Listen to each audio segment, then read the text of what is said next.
इस समय संपूर्ण पृथ्वी पर षड्यंत्रकारी बुरी शक्तियां अपने अंतिम युद्ध लड़ रही हैं। इन शक्तियों के अंत का समय हो चुका है। जो छुपा था वो उजागर हुआ है और अब उसे अंधकार से बाहर आना पड़ा। ये युद्ध भारत के लिए निर्भय एवं निर्भीक युद्ध है, अर्थात भारत का युद्ध नहीं है, बल्कि भारत की सत्ता चल रहे इन युद्धों को निर्विकल्प कर देगी।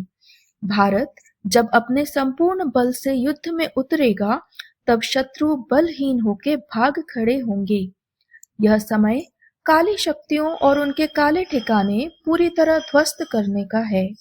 इस कारण सभी भारत अर्थात दिव्य सत्ता की ओर आस से देखेंगे।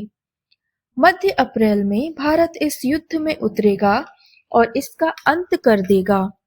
भारत की सत्ता से इस धरती पर फिर से सत तत्व, धर्म और आध्यात्मिक सत्ता का चलन बढ़ेगा।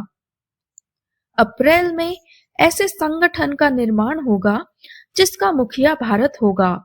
इसके अधीन धर्म अधर्म, वैचारिक स्वतंत्रता और उत्तम अर्थव्यवस्था के निर्माण का कार्य होगा। अप्रैल अंत तक डॉलर नष्ट हो जाएगा और नई करेंसी जन्म लेगी। अमेरिका बुरी तरह हारेगा पर नष्ट नहीं होगा। उसे उसी की जनता का आक्रोश ले डूबेगा। इस्लामिक देशों में शांतिप्रिय देश ही बचेंगे। कट्टर मुसलमानों का खात्मा होगा। आने वाले 3 माह पूरी तरह धरती पर पॉलिटिक्स और अर्थव्यवस्था की काया पलट कर देंगे।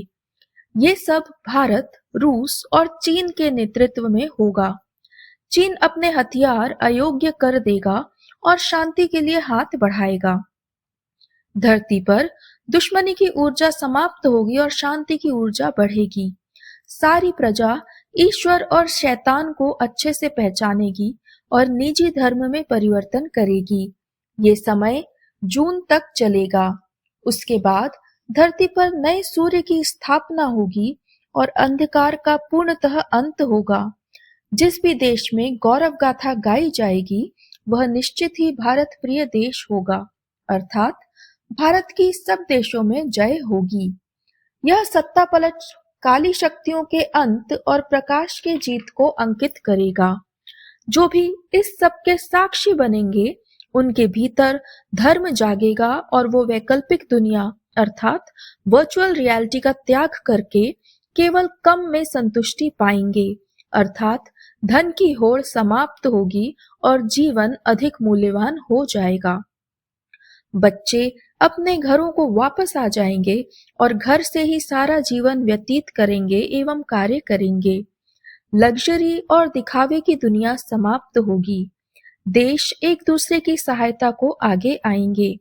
यह सब 2028 तक पूर्ण हो जाएगा। इस सब में सृजनकर्ता शक्तियां पूरी तरह अपना योगदान देंगी और नई धरती की ऊर्जा की संरचना करेंगी।